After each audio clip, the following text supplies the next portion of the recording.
अस्सलामुअलैकुम, welcome to our channel. तो आज की इस वीडियो के अंदर हम फिजिक्स क्लास 9 के chapter number 9 transfer of heat के न्यूमेरिकल प्रॉब्लम्स को सॉल्व करेंगे। तो जैसा कि आप जानते हैं कि इस चैप्टर के हमारे पास सिर्फ दो न्यूमेरिकल्स हैं, जो कि हमारे पास 9.1 और 9.2 है। तो इस वीडियो के अंदर हम इन दोनों न्यूमेरिकल को सॉल्व करना सीखेंगे कि किस तरह जो है वो आप इसको बड़े आसानी के साथ सॉल्व कर सकते हैं। तो इस चैप्टर के जो हमारे पास न्यूमेरिकल्स हैं वो आपके कंडक्शन के कंसेप्ट के रिलेटेड हैं। तो अगर आप कंडक्शन के कंसेप्ट के रिलेटेड न्यूमेरिकल प्रॉब्लम्स को सीखना चाहते हैं कि उनको हम किस तरह सॉल्व करते हैं, तो वीडियो को लास्ट तक देखिएगा ताकि आपको हर न्यूमेरिकल की जो है वो अच्छे तरीके के साथ समझ आ सके। तो चलिए वीडियो को स्टार्ट करते हैं।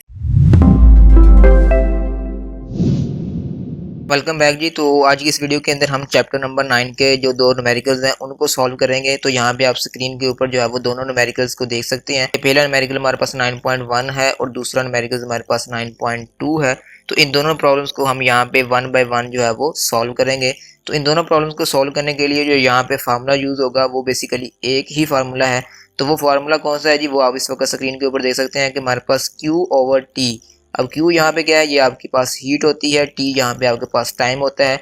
तो इसको बेसिकली हम बोलते हैं रेट ऑफ हीट, ठीक है, यानी कि हीट का टाइम के साथ क्या रिलेशन है। तो वो बेसिकली आपके पास होता है KA × T1 - T2/L।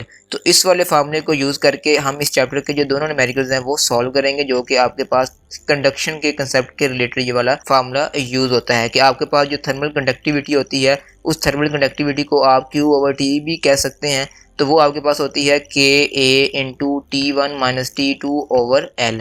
अब यहाँ पे K क्या होता है, K आपके पास थर्मल कंडक्टिविटी कांस्टेंट होता है, A आपके पास जो है वो एरिया होता है यानी कि एरिया ऑफ द सरफेस, और T1 - T2 क्या होता है, ये आपके पास चेंज इन टेम्परेचर होता है, और L जो होता है ये बेसिकली आपके पास थिकनेस होती है कि उस चीज़ की कितनी मोटाई है या कितनी थिकनेस है।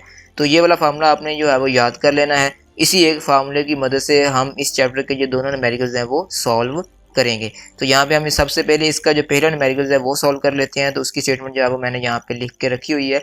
तो उसकी स्टेटमेंट हमारे पास कुछ इस तरह से है जी कि the concrete roof of a house of thickness 20 centimeter has an area of 200 meter. The temperature inside the house is 15 degrees Celsius and outside is 35 degrees Celsius. Find the rate at which thermal energy will conducted through the roof. The value of K for concrete is 0.65 watt per meter per Kelvin. तो ये हमारे पास statement है जी कि जो जिसके अंदर वो हमें ये बताना चाह रहा है कि फ़र्ज़ करें कि आपके पास किसी घर की छत है जो कि कंक्रीट की बनी हुई है। यानी कि अगर एक कंक्रीट की छत हो जिस छत की जो मोटाई है वो हमारे पास 20 सेंटीमीटर हो और उस छत का जो एरिया है वो हमारे पास 200 मीटर स्क्वायर हो, तो अगर वो कहता है कि उस घर के जो इनसाइड टेम्परेचर है यानी कि उसके घर का जो अंदरूनी दर्जा हरारत है वो 15 डिग्री सेल्सियस हो, और जबकि छत के बाहर यानी कि जो उसके धूप पड़ रही है उस छत के ऊपर उसका जो टेम्परेचर है वो हमारे पास 35 डिग्री सेल्सियस हो, तो ये बताएं कि उस छत से कितनी हीट जो है वो उस कमरे के अंदर ट्रांसफ़र हो रही है। क्योंकि आपको पता है कि इस चैप्टर का नाम भी हमारे पास ट्रांसफ़र ऑफ हीट है। तो कंडक्शन का जो कंसेप्ट है वो बेसिकली ट्रांसफ़र ऑफ हीट के लिए यूज़ करते हैं कि कंडक्शन एक ऐसा तरीकाकार होता है जिसके ज़रिए हमारी हीट जो है वो ट्रांसफ़र होती है, यानी कि हीट ट्रांसफ़र करने का एक मेथड है हमारे पास कंडक्शन। तो यहाँ पे वो कहता है कि अगर आपके पास जो बाहर का टेम्परेचर है वो 35 डिग्री सेल्सियस है, जबकि आपके जो कमरे के अंदरूनी टेम्परेचर है, जो अंदर का टेम्परेचर है वो 15 डिग्री सेल्सियस है। अगर आपकी कंक्रीट की छत हो, उस छत की जो मोटाई हो वो 20 सेंटीमीटर हो, तो आप ये बताएं कि अगर आपकी छत का एरिया 200 मीटर स्क्वायर है तो वो छत से कितनी हीट जो है वो आपके कमरे के अंदर शामिल होगी या ऐड होगी। जबकि जो कंक्रीट का जो थर्मल कंडक्टिविटी कांस्टेंट K है उसकी वैल्यू भी हमें उसने बता रखी है 0.65 वाट पर मीटर पर केल्विन है। तो यहाँ पे हम सबसे पहले इसका जो गिवन डेटा है वो देख लेते हैं कि हमारे पास क्या क्या चीज़ें हमें उसने प्रोवाइड की हैं। तो सबसे पहले हमारे पास thickness of the concrete roof जो कि हमारे पास L होती है वो आ जाएगी 20 सेंटीमीटर। तो सबसे पहले तो आपने इस सेंटीमीटर को मीटर में चेंज करना है। तो आपको पता है कि मीटर के अंदर आपके पास 100 सेंटीमीटर होते हैं, तो इसलिए आपने इसको 100 के साथ डिवाइड कर देना है। तो 20 को जब आप 100 के साथ डिवाइड करेंगे तो ये 0 इस 0 के साथ कैंसिल हो जाएगा और 2 डिवाइडेड बाई 10 आपके पास 0.2 मीटर बन जाएगा। उसके बाद हमें उसने एरिया ऑफ रूफ यानी कि उस छत का जो रकबा है, जो एरिया है वो हमें बता रखा है, जो कि हमारे पास 200 मीटर स्क्वायर है। उसके बाद जो inside temperature of the house है, यानी कि उस कमरे का जो अंदरूनी दर्जा हरारत है वो हमें बता दिया, जो कि T2 होगा। जो यहाँ पे आपने ये चीज़ याद रखनी है कि जो आपका टेम्परेचर कम होगा ना, उसको आपने T2 के साथ यहाँ पे इज़हार करना होता है, और जो आपका टेम्परेचर ज़्यादा होता है वो आपने T1 के साथ इज़हार करना होता है। अब ज़रूरी नहीं है कि बाहर का टेम्परेचर ज़्यादा हो और अंदर का कम हो, जो भी टेम्परेचर आपका ज़्यादा हुआ उसको आपने T1 लिख लेना है, जो टेम्परेचर कम हुआ उसको आपने T2 लिख लेना है। सिंपल सा कंसेप्ट है जी। तो जो T2 टेम्परेचर है, यानी कि जो अंदरूनी टेम्परेचर है इस कमरे का, वो हमारे पास 15 डिग्री सेल्सियस है। तो इसको आपने डिग्री सेल्सियस से सबसे पहले इसको केल्विन में चेंज कर लेना है। अब केल्विन में क्यों चेंज करना है? क्योंकि यहाँ पे जो हमारे पास थर्मल कंडक्टिविटी की वैल्यू है वो केल्विन में दी गई है, तो उस शर्त को पूरा करने के लिए हमें इसको केल्विन में चेंज करना पड़ेगा। तो 15 को जब आप उसमें 273 ऐड करेंगे, क्योंकि आपको पता है कि टेम्परेचर को जब आप डिग्री सेल्सियस में केल्विन में चेंज करते हैं तो आप उसमें 273 को जमा करते हैं। तो 15 के अंदर जब आप 273 को जमा करेंगे तो वो 288 बन जाएगा, जो कि 288 केल्विन होता है। तो इस तरह हमारे पास जो T2 टेम्परेचर होगा वो 288 केल्विन आ जाएगा। सिमिलरली हम यहाँ पे इसका जो आउटसाइड टेम्परेचर है जो कि T1 होगा वो भी निकाल लेंगे, तो वो हमारे पास 35 डिग्री सेल्सियस है। तो 35 के अंदर भी जब आप 273 को ऐड करेंगे तो वो हमारे पास 308 केल्विन बन जाएगा। उसके बाद हमें उसने थर्मल कंडक्टिविटी बता रखी है उस कंक्रीट छत की, जो कि 0.65 वाट पर मीटर पर केल्विन है। अब यहाँ पे हमने फाइंड क्या करना है, हमें उसने कह रखा है कि आपने यहाँ पे रेट ऑफ थर्मल एनर्जी के वहाँ से कितनी एनर्जी जो है वो अंदर शामिल हो रही है या कितनी हीट अंदर शामिल हो रही है वो आपने यहाँ पे निकालनी है, जो कि आपकी Q/T के इक्वल होगी। तो इसको निकालने के लिए जो फार्मूला होगा, जो कि मैंने अभी आपको फार्मूला शीट से भी दिखाया है, वही हम यूज़ करेंगे कि Q/T is equals to KA times T1 minus T2/L। इस फार्मूले को यूज़ करके हम यहाँ पे उसकी जो थर्मल कंडक्टिविटी है वो रेट ऑफ हीट एनर्जी वो निकाल लेते हैं। तो इसको निकालने के लिए आपने सेम एज इट इज़ यही फार्मूला जो है वो एक मरतबा दोबारा लिखना है। इसको लिखने के बाद आपने यहाँ पे उन सारे वेरिएबल्स की वैल्यू जो है वो लगाते जाना है। तो यहाँ पे सबसे पहले हम K की वैल्यू लगा देंगे, यानी कि थर्मल कंडक्टिविटी की, जो कि 0.65 है।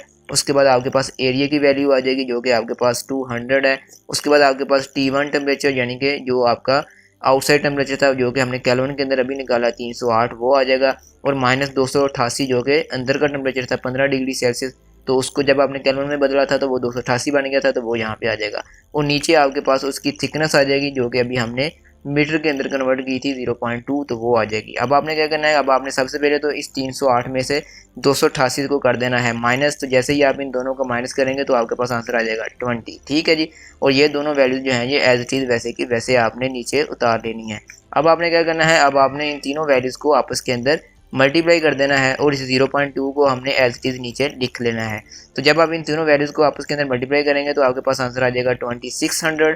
तो 2600 को जब आप 0.2 के ऊपर डिवाइड करेंगे तो आपके पास जो आंसर आएगा वो आपके पास 13,000 निकल आएगा। तो इसका मतलब क्या हुआ कि यहाँ पे जो आपके पास रेट ऑफ हीट रिक्वायर्ड है वो आपके पास 13,000 जूल पर सेकंड बन जाता है। अब आपने यहाँ पे इसका यूनिट जो है वो भी देख सकते हैं कि जो हमारे पास हीट होती है वो बेसिकली जाउल के अंदर होती है, तो इसलिए ये हमारे पास जाउल आ जाएगा। और यहाँ पे बटा के अंदर टाइम आ रहा है, तो इसका मतलब क्या हुआ कि टाइम डिनोमिनेटर के अंदर है तो वो पर सेकंड बन जाएगा जब वो ऊपर के अंदर जाएगा, क्योंकि टाइम का यूनिट सेकंड होता है।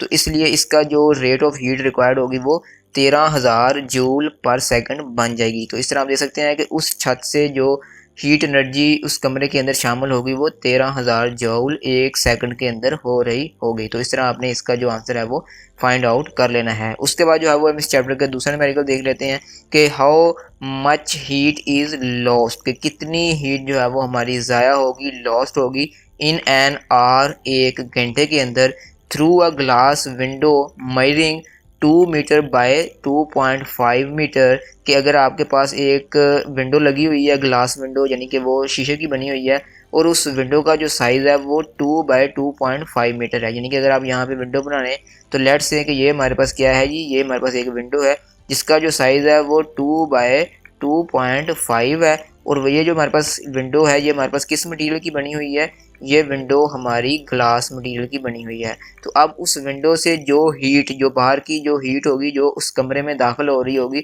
वो हमने बतानी है कि वो कितनी दाखिल हो रही होगी। जबकि जो इनसाइड टेम्परेचर है वो हमारे पास 25 डिग्री सेल्सियस है और जो आउटसाइड टेम्परेचर है वो हमारे पास 5 डिग्री सेल्सियस है। तो यहाँ पे आप देख सकते हैं कि अब हमने जो अंदर है वो उसका टेम्परेचर ज़्यादा कर रखा है, यानी कि ये सर्दियों वाला क्वेश्चन है कि ये सर्दियों की बात हो रही है, कि सर्दियों के अंदर हमने कमरे के अंदर जो है वो हीटर लगाया हुआ है, उस हीटर के लगाने की वजह से जो कमरे का टेम्परेचर है वो 25 डिग्री सेल्सियस हो गया है, जबकि बाहर सर्दी है तो सर्दी होने की वजह से बाहर का जो टेम्परेचर है वो 5 डिग्री सेल्सियस है। तो अब यहाँ पे ये जो हमने ग्लास विंडो लगाई हुई है अपने रूम के अंदर, उस रूम में जो ग्लास विंडो है उस विंडो के थ्रू जितनी हीट हमारी कमरे से बाहर जा रही होगी वो हमने फाइंड आउट करनी है। जबकि जो थिकनेस ऑफ द ग्लास है वो हमारे पास 0.8 सेंटीमीटर है एंड द वैल्यू ऑफ के यानी कि थर्मल कंडक्टिविटी की जो वैल्यू होती है ग्लास की वो 0.8 वाट पर मीटर पर केल्विन होती है। तो जो शीशा हमने उस विंडो के अंदर लगाया हुआ है उसकी जो मोटाई है वो 0.8 सेंटीमीटर है, क्योंकि आपको पता है कि जिस तरह हम उसकी थिकनेस को बढ़ाते जाएंगे तो उसकी जो हीट की ट्रांसफ़र होने का जो रेट होगा वो कम होता जाएगा। यानी कि अगर आप मोटा शीशा लगाएंगे तो कम हीट जो है वो कमरे से बाहर जाएगी, और अगर आप पतला शीशा लगाएंगे तो ज़्यादा हीट जो है वो कमरे से बाहर जाएगी। सिंपल सा कंसेप्ट है। तो ये वाला हमारे पास कंसेप्ट है, इसको यूज़ करके हमने यहाँ पे बताना है कि उसको 1 घंटे के अंदर उस कमरे से कितनी हीट जो है वो बाहर जाएगी। तो यहाँ पे हमें सबसे पहले जो है उसने हमें टाइम बता रखा है, तो वो हमारे पास टाइम कितना है जी, वो हमारे पास 1 घंटा है। तो 1 घंटे के अंदर आपको पता है कि 60 मिनट होते हैं और 1 मिनट के अंदर 60 सेकंड होते हैं। तो 60 को जब आप 60 के साथ मल्टीप्लाई करेंगे तो वो तकरीबन 3600 सेकंड्स बन जाएंगे, यानी कि 1 घंटे के अंदर आपके पास 3600 सेकंड टोटल होते हैं। उसके बाद यहाँ पे हमें उसने डायमेंशंस ऑफ विंडो यानी कि उस विंडो का जो साइज़ है वो हमें बता दिया था कि वो जो कि 2 बाय 2.5 मीटर था। तो ये हमें क्यों बताया गया था, क्योंकि इसकी मदद से हमने यहाँ पे एरिया निकालना था। तो एरिया ऑफ विंडो जो है वो किसकी इक्वल आ जाएगा, वो 2 मल्टीप्लाई बाय 2.5 मीटर स्क्वायर आ जाएगा। जब आप इसको मल्टीप्लाई करेंगे तो वो बेसिकली 5 मीटर स्क्वायर बन जाएगा, यानी कि जो उस विंडो का जो एरिया है वो हमें 5 मीटर स्क्वायर दे दिया गया है। अब यहाँ पे आपने जो inside temperature of the house है जो कि T1 होगा जो कि 25 डिग्री सेल्सियस है, तो यहाँ पे भी आप देख सकते हैं कि हमारे पास जो टेम्परेचर ज़्यादा है उसको मैंने T1 के साथ लिखा है। तो जो कि अंदर वाला टेम्परेचर था जो कि 25 डिग्री सेल्सियस था, तो इसलिए मैंने इसको T1 के साथ लिखा है। तो इसको भी आपने केल्विन के अंदर कन्वर्ट करना है, तो केल्विन में बदलने के लिए आपने 273 को 25 के अंदर ऐड कर देना है, तो वो हमारे पास 298 केल्विन बन जाएगा। अब जो आउटसाइड टेम्परेचर है जो कि T2 होगा वो हमारे पास 5 डिग्री सेल्सियस है, तो इसमें भी जब आप 273 को ऐड करेंगे तो वो 278 केल्विन बन जाएगा। अब यहाँ पे जो इसकी थिकनेस है जो कि हमें यहाँ पे T लिखा हुआ है, हालांकि हम इसको L के साथ लिखते हैं, तो वो हमें बता दी गई है जो कि हमारे पास 0.8 सेंटीमीटर है। तो इसको मीटर में कन्वर्ट करने के लिए आप 100 के साथ डिवाइड कर देंगे। तो 0.8 को जब आप 100 के साथ डिवाइड करेंगे तो वो आ जाएगी 0.008 मीटर। अब यहाँ पे उसने हमें थर्मल कंडक्टिविटी ऑफ ग्लास जो है वो भी बता रखी है जो कि 0.8 वाट पर मीटर पर केल्विन है। अब जो पिछला न्यूमेरिकल था उसके अंदर हमने निकाला था रेट ऑफ हीट रिक्वायर्ड, जबकि यहाँ पे हमने सिंपल जो उसकी हीट लॉस्ट हो रही है वो निकालना है। यानी कि अब इन दोनों क्वेश्चन के अंदर फ़र्क है हमारा। उसके अंदर हमने Q/T निकाला था, ठीक है जी। अब के जबकि यहाँ पे हमने सिर्फ और सिर्फ Q निकालना है, क्योंकि यहाँ पे T जो है वो हमें उसने खुद बता रखा है जो कि हमारे पास 3600 सेकंड या 1 घंटा बनता है।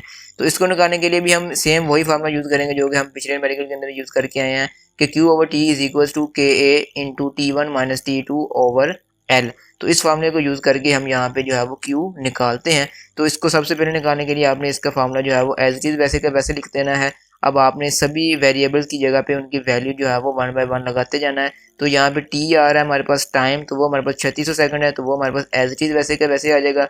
K हमारे पास थर्मल कंडक्टिविटी है वो हमारे पास 0.8 आ जाएगी। उसको हम मल्टीप्लाई कर देंगे हमारे एरिया के साथ जो कि अभी हमने निकाला था 5 निकला था। T1 टेम्परेचर जो कि उस कमरे का टेम्परेचर है जो कि 298 केल्विन था, और माइनस जो कि बाहर का टेम्परेचर था जो कि 278 केल्विन निकला था। अब नीचे L जो थी वो हमारे पास उस ग्लास विंडो की थिकनेस थी, तो वो हमारे पास कितनी थी, वो 0.008 मीटर दी गई थी। तो ये हमारे पास गिवन डेटा है जी। अब आपने सबसे पहले क्या करना है कि आपने इस 298 में से 278 को करना है माइनस, तो वो आपके पास आ जाएगा 20। तो इस 20 को फिर आपने क्या करना है कि आपने इन दोनों वैल्यूज़ के साथ मल्टीप्लाई कर देना है। तो इन तीनों वैल्यूज़ को जब आप आपस के अंदर मल्टीप्लाई करेंगे तो ये 80 आ जाएगा और ये 0.08 एज इट इज़ नीचे रह जाएगा, और लेफ्ट साइड पे ये भी हमारा वैसे का वैसे ही आ जाएगा। अब आपने क्या करना है कि अब आपने इस 80 को 0.008 के ऊपर डिवाइड करना है, तो ये आपके पास 10,000 निकल के आ जाएगा। यानी कि अगर आप 80 को 0.08 के ऊपर तकसीम करेंगे तो आपके पास जो आंसर आएगा वो 10,000 निकल आएगा। अब आपने यहाँ पे Q निकालना है, तो Q निकालने के लिए उसके बटे के नीचे जो 3600 आ रहा है इसको आपने इस राइट साइड पे ले जाना है। तो राइट साइड पे ले जाएंगे तो ये मल्टीप्लाई हो जाएगा। तो 10,000 को जब आप 3600 के साथ मल्टीप्लाई करेंगे तो ये आपके पास 360000 बन जाएगा। तो इसको जब आप साइंटिफिक नोटेशन के अंदर लिखेंगे तो आपको पता है कि इस वक्त हमारा जो पॉइंट है वो इस पोजीशन के ऊपर है। तो इस पॉइंट को जब आप उठा के इस 3 के आगे लेके जाएंगे तो बेसिकली आप 7 वैल्यूज़ को शिफ्ट कर रहे हैं। तो 7 वैल्यू जब आपने शिफ्ट की और आपने की भी लेफ्ट साइड के ऊपर है, तो साइंटिफिक नोटेशन के रूल के मुताबिक अगर आप पॉइंट को लेफ्ट साइड पे शिफ्ट करते हैं तो वो हमारे पास उसकी जो पावर होती है वो जमा में आ जाती है। तो इस तरह यहाँ पे जो हीट की वैल्यू बनेगी वो आपके पास 3.6 10⁻⁷ और हीट का यूनिट जाउल होता है, तो इसलिए हम साथ में जाउल लगा देंगे। तो इस तरह आपने यहाँ पे इस न्यूमेरिकल नंबर 9.2 की जो हीट रिक्वायर्ड है वो आपने फाइंड आउट कर लेनी है।